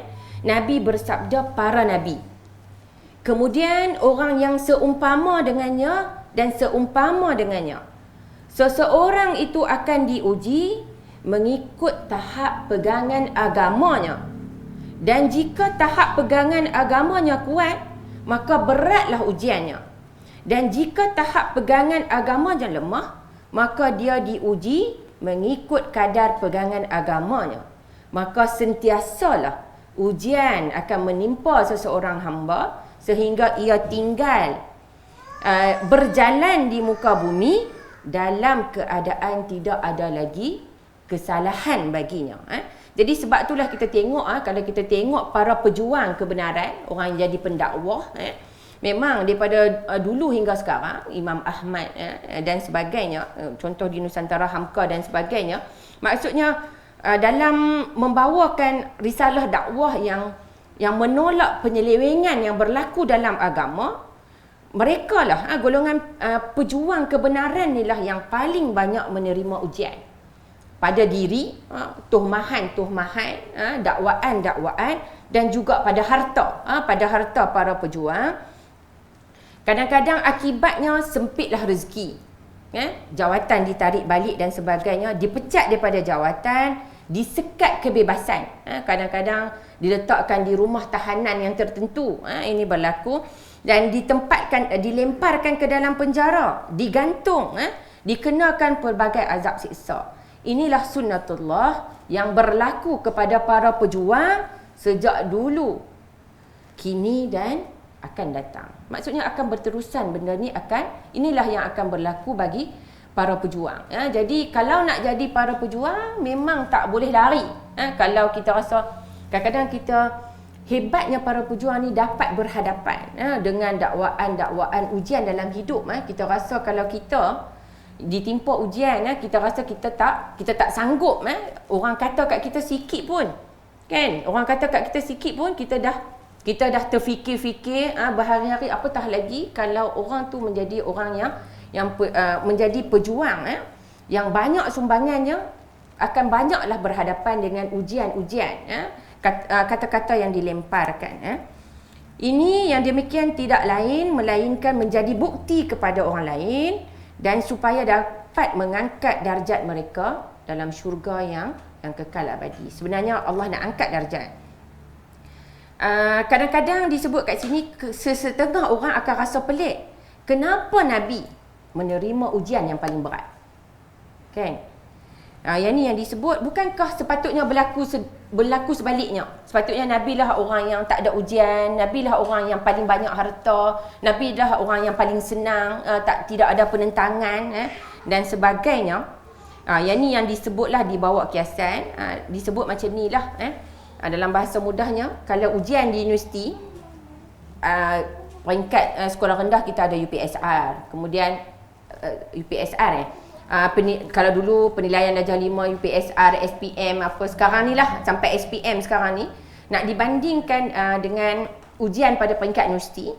Okey, maksudnya sijil SPM, dalam saya rumuskan daripada apa yang disebut dalam buku ni, ujian katalah kita dapat sijil SPM, nak dibandingkan dengan sijil yang kita dapat degree, kita dapat masters, kita dapat PhD, nilai ujian tu maksudnya dia makin, yang diambil kira tu, kalau orang nak ambil, kita mestilah katalah nak orang ambil kira tahap sijil yang paling tinggi lah. Nak banding degree dengan sijil SPM, kita akan kira sijil degree itulah yang lebih baik lah, yang lebih bagus. Begitu jugalah dengan orang kata apa, ujian yang ditempuhi oleh, lagi besar ujian tu sebenarnya lagi tinggi balasan yang akan diberikan oleh Allah Subhanahu Wa Taala. Jadi yang keempat, yang ni apa yang disebut, yang disebut juga banyak lagi sebenarnya, saya akan cuba. Kita sebenarnya orang mukmin, kita boleh tukar setiap musibah itu menjadi nikmat. Macam mana kita nak tukar musibah itu menjadi nikmat? Ini bukanlah kata-kata, disebut bukan teori, tapi ini adalah maksudnya satu kebenaran yang tidak boleh disangkalkan lagi. Ini berdasarkan kepada hadis. An Suhaib qala Rasulullah sallallahu alaihi wasallam, ajaban li amril mu'min inna amrahu kulluhu khair wa laysa dhaka li ahadin illa lil mu'min in asabathu sarra'u syakara fakana khairan lahu wa in asabathu darra'u sabara fakana khairan lahu. Hadis yang bermaksud, anehlah bagi keadaan seorang mukmin, segala urusan dia semuanya adalah baik. Tidak berlaku demikian kepada seorang pun kecuali kepada orang mukmin. Jika ia dikurniakan kesenangan, Allah bagi senang kepada kita, kita bersyukur, maka yang demikian itu lebih baik kepadanya. Kalau Allah bagi kat kita kesenangan, kita bersyukur, itu lebih baik. Dan jika dia ditimpa kesusahan, dia bersabar, maka yang demikian itu juga adalah baik baginya. Jadi maksud kat sini, Allah dah tetapkan bagi kita orang mukmin, apabila kita diuji dengan sesuatu kehilangan, sama ada dalam bentuk harta ataupun nyawa, kalau kita bersabar, kita akan mendapat pahala. Jadi maksudnya macam mana kita nak menukar musibah tu menjadi nikmat, kita ingat itu adalah salah satu cara Allah nak anugerahkan pahala kepada kita. Allah nak bagi pahala. Kita nak ke kita tak nak, kan? Jadi kita kena juga disebut kat sini, apa yang kita dapat di akhirat tu sebenarnya jauh lebih besar daripada apa yang kita hilang di dunia. Apa yang kita dapat di akhirat lebih besar lagi daripada apa yang kita rasa kita hilang, apa yang kita rasa kita tak dapat, apa yang kita rasa kita rugi. Sebenarnya Allah akan ganti dengan yang lebih baik dan yang lebih beruntung. Tapi hal ini tidak akan diperolehi kecuali bagi orang yang mukmin sahaja. Yang itu, ini maksudnya Allah uji kita, musibah Allah akan bagi ganjaran kepada kita dengan ganjaran di hari akhirat yang Allah tak berikan kepada orang lain, melainkan kepada orang yang mukmin. Jadi kat sini macam mana disebut, kan? Bila macam mana kita nak hadapi ujian musibah tadi tu, macam mana kita nak berjaya nak hadapi ujian. Sama ada kalaulah seorang tu berlaku ujian dalam hidup dia, sama ada kita nak bersabar ataupun kita tak mau bersabar. Okey, dan ataupun kita nak sabar sahaja, kita nak redha ke kita tak redha. Yang tu yang disebut, sama ada disebut kat sini ada 4 keadaan. Yang pertama ialah kalau berlaku ujian, dia tak sabar. Dia tak sabar, dia ambil cara nak keluar diri pada musibah dengan cara yang tidak dibenarkan oleh syarak. Katalah dia susah, dia miskin, dia tak ada makanan. Caranya dia tak sabar ialah dia nak dapat benda tu dengan cara yang tidak dibenarkan syarak, dia mencuri ataupun dia terima rasuah. Dia nak hidup mewah, dia terima rasuah. Maksudnya itu ialah cara yang dia ambil orang bila ditimpa musibah, cara dia dimasukkan dengan cara, maksudnya dia tak sabar. Dia ambil dengan cara yang tidak dibenarkan oleh syarak. Ataupun orang diuji dengan kematian yang orang yang dia sayang, dia salahkan Allah. Dia salahkan Allah pasal apa ambil anak dia. Maksud dia pada sudut tu, maka dia tidak bersabar, maka haram hukumnya dan dia berdosa dan akan disiksa pada hari akhirat lah sebab mencuri tadi dan sebagainya. Ada siksaan. Yang kedua, kalau ditimpa musibah, dia bersabar. Bersabar tu macam mana? Dia melakukan dengan cara yang dibenarkan oleh syarak sahaja. Katalah dia susah, Allah uji dia susah, kan? Dia gaji dia sikit. Dia caranya ialah dia berusaha mencari pekerjaan yang dapat menampung perbelanjaan dia, untuk dia gunakan untuk diri dia dan keluarga dia, dan dia tidak mengambil jalan-jalan yang tidak dibenarkan oleh syarak, walaupun cara lain tu dia kena maksudnya buat kerja part time siang malam dan sebagainya, walaupun ada cara jalan lain yang lebih mudah. Curi tu kadang-kadang nak kata mudah pun, kalau orang tangkap pun tak mudah jugalah, kan? Okey. Jadi maksud yang apa yang disukai oleh nafsunya, yang tu yang nak mujahadah, nak melawan. Jadi yang tu yang disebut. Jadi sabar tu sebenarnya ada macam-macam. Jadi sabar kat sini maksudnya kita kena ada persediaan. Ada persediaan, maksudnya kita bukanlah sabar yang negatif, yang Allah tak redha. Okey. Jadi sabar tu ada macam-macam. Sabar dalam mentaati Allah, kerana dalam setiap ketaatan tu ada kesusahan. ialah kena solat, kita nak dalam melakukan ibadah kepada Allah, kena puasa. Kan? Puasa kalau nak menahan daripada pagi sampai ke malam tu pun nak melakukan puasa orang lain makan. Kita menahan diri kita daripada tak makan. Dalam melakukan ketaatan tu ada kesusahan. Dan sabar dalam menghadapi perkara maksiat. Sebab nafsu itu memang sukakan kemaksiatan. Zuyyina lin-nasi hubbus syahawati minan nisa'i wal banin dan sebagainya. Maksudnya nafsu tu memang dihiaskan untuk suka kepada perkara-perkara yang nampak macam nikmat. Yang lagi satu ialah sabar dalam menempuh pelbagai ujian dan musibah. Yang inilah yang disebut dalam surah Al-As. Wal-As, dan demi masa sesungguhnya manusia itu dalam kerugian kecuali orang-orang yang beriman dan beramal soleh, dan mereka juga pula berpesan-pesan dengan kebenaran dan berpesan-pesan watawasau bis-sabri, berpesan-pesan dengan kesabaran. Dan lagi satu caranya ialah tadi tidak sabar, kemudian sabar. Sabar pun ada pelbagai bentuk, kena sabar yang bertepatan dengan syarak. Dan yang ketiga ialah kita nak redha, ataupun maksudnya kita menerima, kita rela menerima perkara tersebut sepenuh hati kita. Yang ni tahapnya adalah lebih tinggi lagi daripada sabar sahaja. Kita disebut tadi wabashir sabirin, kan? Maksudnya berilah berita gembira kepada orang yang sabar. Tapi sebenarnya ada tahap yang lebih tinggi daripada sabar sahaja, maksudnya redha. Nak redha tu ialah maksudnya dia menerima musibah yang berlaku dengan redha, tapi kena lihat juga kepada konteks kita nak redha. Katalah kita nak redha semua perkara yang Allah berikan kepada kita. Katalah kita diuji dengan ujian yang disebut dalam buku anak-anak yang ada masalah. Disebut kat sini anak-anak yang jahat lah. Tak mau.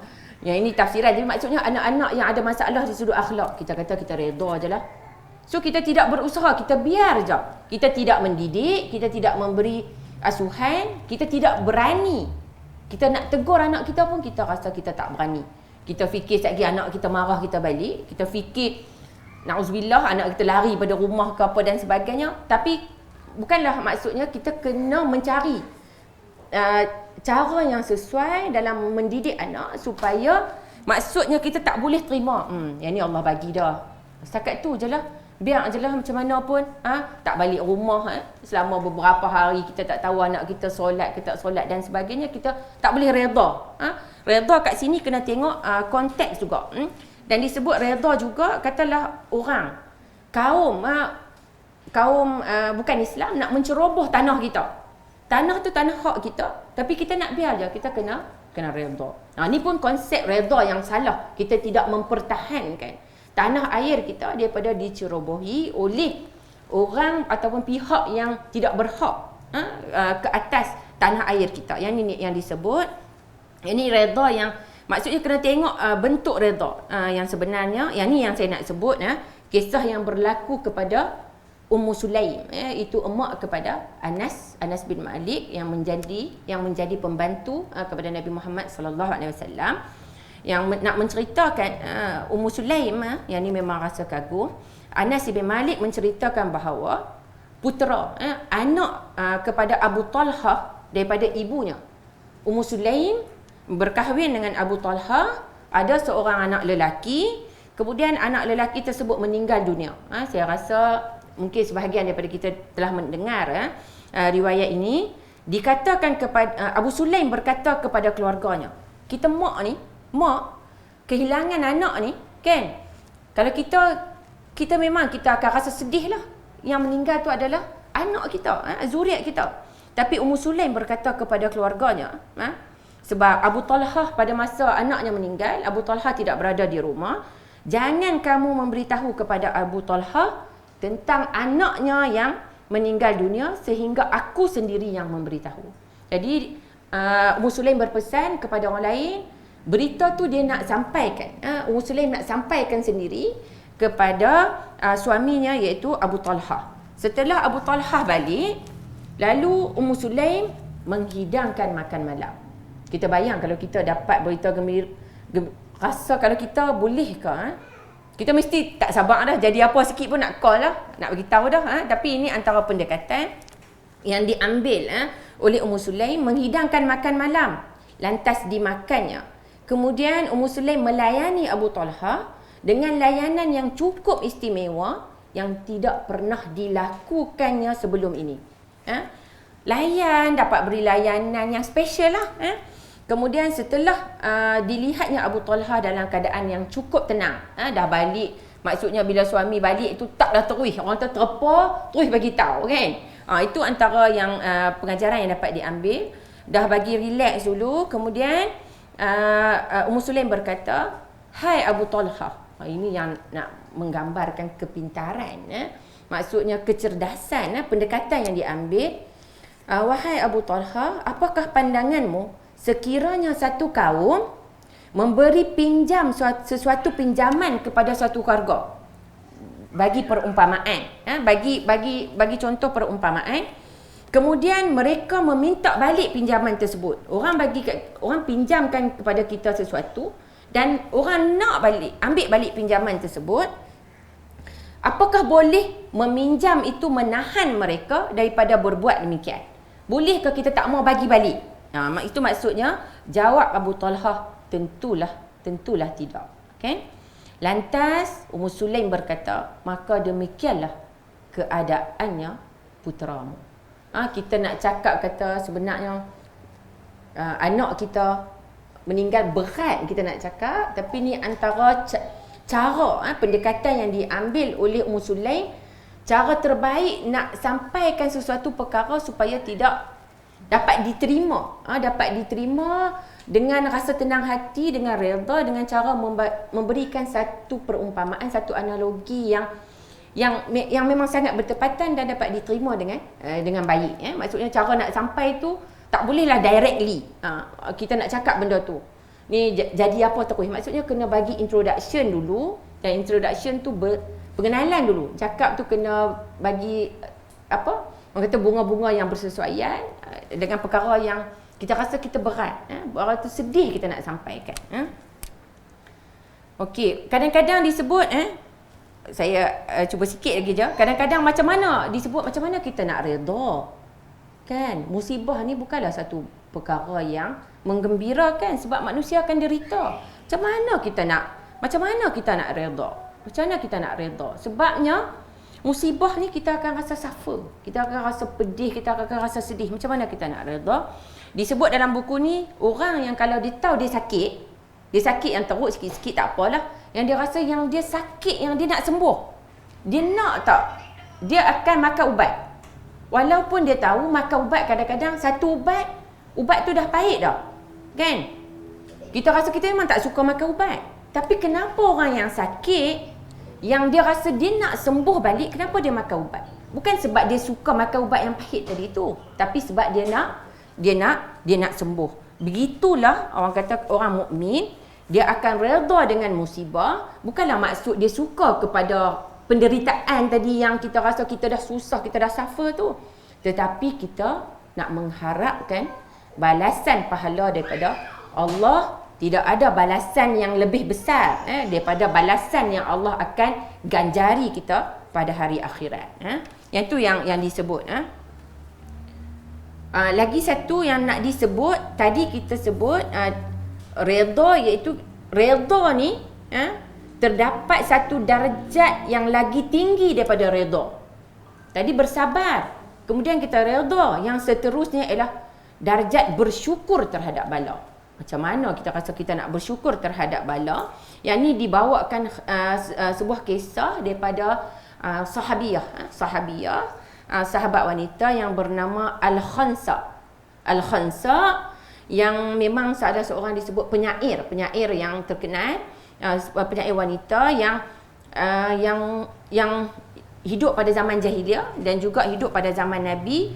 Bila mendapat berita tentang 4 orang anaknya yang meninggal mati syahid dalam peperangan di Qadisiyah, apa yang diucapkan bila 4 orang anak meninggal dalam peperangan sekaligus? Apakah yang diucapkan oleh Khansa? Khansa menyatakan, "Alhamdulillah, segala puji bagi Allah yang telah memuliakan aku dengan syahidnya mereka itu. Nampak macam mana kita nak melihat apabila kita berhadapan dengan kematian yang berlaku kepada Khansa. Maksudnya anak meninggal 4 orang sekaligus, tapi mengucapkan syukur kepada Allah Subhanahu Wa Taala dan kata Allah telah memuliakan. Dan seterusnya apa diucapkan oleh Khansa, aku mengharapkan agar Tuhanku menghimpunkan aku dengan mereka dalam limpahan rahmatnya. Dan diharap Allah himpunkan. Dan sebenarnya sebelum ini Khansa sebelum masuk Islam pernah menangis dengan begitu banyak ketika seorang saudara lelakinya iaitu bernama Sakh, dan ada juga disebut saudaranya yang lain bernama Muawiyah. Saidina Umar bertanya kenapa banyak menangis sampai mata dia bengkak. Sebab dia kata dia menangisi sebab dalam keadaan tersebut saudaranya meninggal dalam keadaan bukan Islam. Itu yang maksudnya pribadi yang mulia. Maksudnya berita kematian tu dilihat sebagai salah satu cara untuk Allah nak menghimpunkan, untuk Allah nak memberi rahmat kepada diri dia. Yang inilah yang disebut okey.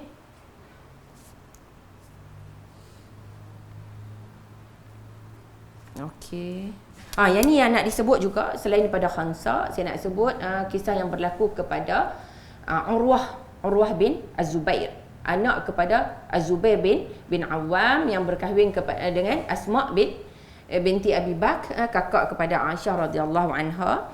Yang ni yang disebut apa yang berlaku kepada Urwah apabila ditimpa satu penyakit pada kaki. Lebih kurang kalau nak disebut sekarang mungkin penyakit pada kaki yang kita dapat faham sekarang, wallahu alam apa yang menimpa dulu. Katalah kaki yang sekarang yang berlaku ialah orang selalunya ditimpa sakit diabetes, kencing manis yang menyebabkan kaki terpaksa dipotong. Okey. Jadi nak potong tu guna gergaji. Pada zaman dulu bukanlah ada laser dan sebagainya yang kita dapat kurangkan rasa kesakitan. Jadi dipotong kaki, apabila kakinya dipotong, lantas beliau pengsan, kemudian dah kembali sedar, dimaklumkan bahawa salah seorang daripada anaknya meninggal dunia sebab telah terjatuh kat sini bangunan yang saya tahu. Sebelum ni saya biasa juga poin ini, anak terjatuh daripada sebab terkena tendangan binatang tunggangan khalifah, disebut baral lah kat situ. Jadi maksudnya anak meninggal dengan sebab terjatuh. Satu, mula kaki dipotong, kemudian anak meninggal. Apa yang diucapkan oleh Urwah apabila mendengar berita tersebut, Alhamdulillah, ya Tuhanku, sekiranya engkau mengambil sebahagian daripada anggotaku, masih tinggal lagi anggotaku yang lain. Maksudnya bersyukur. Kalau kita duk fokus apa yang kita tak ada. Tapi Urwah fokus kepada apa yang ada. Maksudnya Allah dah potong sebelah kaki yang lain. Maksudnya bersyukur dengan apa yang ada. Kita fikir apa yang kita tak ada. Dan jika engkau mengambil seorang anakku, maka masih tinggal lagi beberapa anakku yang lain. Maksudnya Allah ambil seorang anak, ada lagi anak yang lain. Kita nak banding tahap, nak sampai kepada tahap tadi bersabar, redha, kemudian syukur terhadap bala ni. Memang orang kata kita kena cuba. Saya kata pun untuk diri saya juga, maksudnya kita cuba latih. Kita cuba bila kita duduk seorang-seorang, kita renung balik bagaimana kita melihat ujian yang berlaku kepada hidup kita, supaya kita dapat mendekatkan diri kepada Allah. Kita tidak berkeluh kesah. Kita rasa sampai kita tak buat apa. Kita rasa down sampai kita tak buat apa dan terjejaslah perkara-perkara lain, dan supaya kita tidak terlalu lama berlarut-larut dalam kesedihan yang melanda kita. Okey, jadi nak disebut kat sini juga, musibah yang berlaku kat dunia ni, harta ke, nyawa ke, jauh lebih ringan daripada musibah dalam agama. Yang tu yang kita kena jaga. Kemudian sebenarnya manusia ni dia akan diberi pahala atas kesabaran dan keredaannya. Yang disebut tadi wabasyiris sabirin. Itu yang disebut. Dan sesungguhnya kita kena faham apabila Allah uji kita, yang ni saya cuba ringkaskan dah, innallaha ma'as sabirin. Sesungguhnya Allah ada. Allah ada dengan orang-orang yang bersabar. Jadi kita ingat, kita kena sabarlah. Allah ada. Jadi kita kena harap balasan apa lagi yang lebih besar daripada Allah yang ada dengan kita. Kita kadang-kadang bos kita buat sesuatu, bos kita kata tak apa, saya akan support awak. Saya akan support awak, saya akan sokong awak. Tu baru manusia. Ni kalau Allah yang kata, Allah yang ada dengan kita, kalau kita bersabar menghadapi musibah, apa lagi yang kita harapkan? Tidak ada lagi perkara yang lebih besar kita nak harap selain pada Allah ada dengan kita. Okey. Kemudian tapi yang ni sebagai penawar, yalah kadang-kadang kita manusia memanglah sedih tu normal kan. Kita rasa sedih tu biasa. Tetapi sesungguhnya kegembiraan itu akan datang. Maksudnya kadang-kadang kita tak nampak dah macam mana kita nak keluar daripada kesukaran hidup kita. Kita rasa macam tak ada jalan. Tapi sebenarnya kegembiraan itu akan datang selepas beberapa ketika. Ini berdasarkan firman Allah, fa inna ma'al usri yusra, inna ma'al usri yusra. Disebut, ditegaskan 2 kali. Sesungguhnya sesudah kesulitan itu akan lepas susah mestilah akan ada kesenangan, dan sesungguhnya sesudah kesulitan itu ada kemudahan. Maksudnya tidaklah akan disebut juga malam pun, macam mana panjang malam pun akan ada siangnya. Ini yang disebut ala inna nasrallahi qarib. Sesungguhnya pertolongan Allah itu adalah dekat. Jadi kita kena faham juga yang macam saya sebut tadi, saya dah sebut, semua yang kita akan redha, kita akan dapat ganjaran.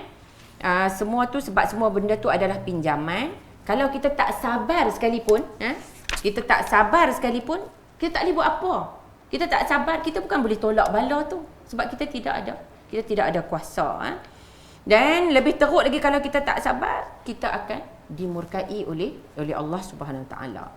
Yang disebut Nabi Ibrahim. Nabi Ibrahim telah diuji dengan pelbagai ujian, dicampak dalam api, kemudian diselamatkan oleh Allah, diperintahkan untuk meninggalkan isteri dan anak di padang pasir. Tak ada siapa pun teman. Tidak ada makan, tidak ada minum. Kemudian Nabi Ibrahim AS melaksanakannya tanpa rasa bimbang nak fikir anak nak makan apa, isteri nak makan apa. Kemudian diuji lagi dengan perintah daripada Allah Subhanahu Wa Taala agar menyembelih puteranya dengan tangannya sendiri. Lalu melaksanakan perintah Allah, akan tetapi Allah menyelamatkannya setiap kali diuji. Nabi Muhammad sallallahu alaihi wasallam sendiri diuji. Begitu juga para sahabat diuji dengan pelbagai siksaan. Yang ni yang saya nak sebut. Ada hadis Rasulullah pernah membuat teguran, pernah marah kepada Khabbab ketika dia datang mengadu kepada Nabi tentang tindakan kaum musyrik. Sebab rasa tak sabar dah, rasa macam teruk sangat dah ujian. Jadi minta Nabi berdoa. Lalu dikata kepada Nabi, wahai Rasulullah, tidak mahukah engkau memohon pertolongan untuk kami atau berdoa kepada kami? Nabi SAW menjawab, sesungguhnya orang sebelum kamu ada yang ditangkap, penyiksaan, ditangkap, digali untuknya lubang, ditimbus dalam tanah. Dan ada yang dibawa datang gergaji kepadanya, diletak di atas kepala, kemudian dibelah kedua belah kepalanya. Okey. Ada pula yang disikat tubuhnya dengan sikat besi sehingga hilang daging dan tulangnya. Ini apa yang dihadapi oleh perjuangan para sahabat dalam penentangan yang dilakukan oleh kaum musyrik. Semua itu sama sekali tidak melemahkan semangat mereka daripada mempertahankan agamanya. Allah akan menyempurnakan urusan ini sehingga seorang pengembara bermusafir dari Sana'a, Yaman ke Hadramaut tanpa rasa takut kecuali kepada Allah. tidak bimbangkan serigala terhadap kambingnya, akan tetapi kamu tergesa-gesa minta disegerakan. Jadi maksudnya orang lain ujian lagi besar. Kita rasa kita ujian kita sikit pun kita rasa cepatlah Allah makbulkan doa kita, keluarkan kita daripada ujian. Ya, jadi kat sini kita mestilah bersabar dan kita mestilah redha. Okey. Ini juga rumusannya. Kita dah sampai kepada penghujung. Nanti mungkin kalau ada buku mungkin boleh baca dengan lebih detail. Jadi antara kefahaman yang dapat keluarkan daripada hadis ini tidaklah menyebut orang tu akan masuk syurga secara terus, sebab disebut tadi mukmin. Kan, mukmin tu pemahaman daripada hadis ni, sebab kita kena faham hadis berdasarkan teks dan konteksnya. Bukanlah orang tu dia apabila dia diuji dengan sesuatu musibah, dengan kehilangan, kematian salah seorang daripada orang yang dia sayang, bukan dia terus masuk syurga terus. Dia melihat kepada keadaan orang mukmin tu sendiri, sekiranya dia soleh, dia melaksanakan semua kewajipan yang telah difardukan kepadanya, meninggalkan apa yang Allah larang, dia akan masuk syurga. Maksudnya masuk syurga sama ada tanpa siksaan, ataupun dia masuk syurga tapi dalam keadaan yang tak lambat nak berbanding dengan orang lain. Dan ada juga sekiranya dia mukmin, tapi dia mukmin yang fasik. Okey, diuji dengan ujian yang sama, dia akan masuk syurga juga.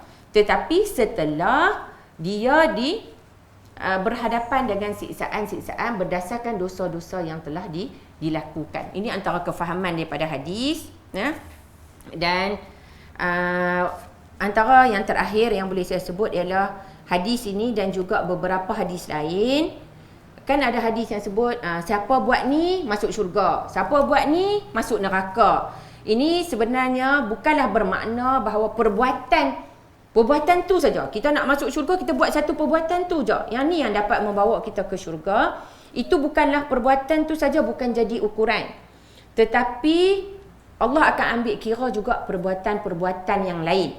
Okey, tapi nak sebut bahawa perbuatan tertentu yang Allah sebut buat ni masuk syurga, perbuatan tersebut memberi saham. Perbuatan tersebut dapat membawa kita dapat membawa kita masuk ke dalam syurga, ataupun perbuatan tersebut dapat orang kata dapat menyumbanglah kita untuk dimasukkan ke dalam neraka, naudzubillah. Itulah jadi hadis ini memberi gambaran bahawa kalaulah kita redha dengan kematian yang berlaku dalam kalangan orang yang kita sayang, dan kita harapkan, bukan kita redha sahaja, kita harapkan balasan daripada Allah Subhanahu Wa Taala, dan perkara ini dapat memberi saham yang besar untuk kita masuk ke dalam syurga Allah bagi orang yang mukmin. Ya. Saya rasa setakat itu saja, sampai dah 12 suku. Saya harap kita sama-sama dapat mengambil manfaat. Bukanlah saya orang yang bercakap ni, bukanlah orang yang saya rasa kalau ikut saya pun tak layak nak bercakap, tapi daripada sudut saya pun bukanlah orang yang pandai dalam nak mengatur kata-kata. Tapi saya cuba dan saya pun sendiri banyak kelemahan. Yang banyak kelemahan saya pun diuji, dan semoga ujian-ujian ini dalam hidup kita, semua orang diuji, akan membawa kita untuk melihat perspektif musibah tu dengan orang kata apa, dengan gambaran yang lebih luas. Kita tak nampak musibah ni bencana saja. Sebenarnya Allah nak angkat darjat kita, Allah nak bersihkan dosa kita. Kita bukan hanya setakat bersabar, kita kena redha. Kita nak jadi macam mana yang dicapai oleh para sahabat Nabi, yang kita bersyukur terhadap bala yang ataupun ujian yang menimpa kita. Setakat itu saja. Wallahu ta'ala a'lam. Wabillahi taufiq wal hidayah. Assalamualaikum warahmatullahi wabarakatuh.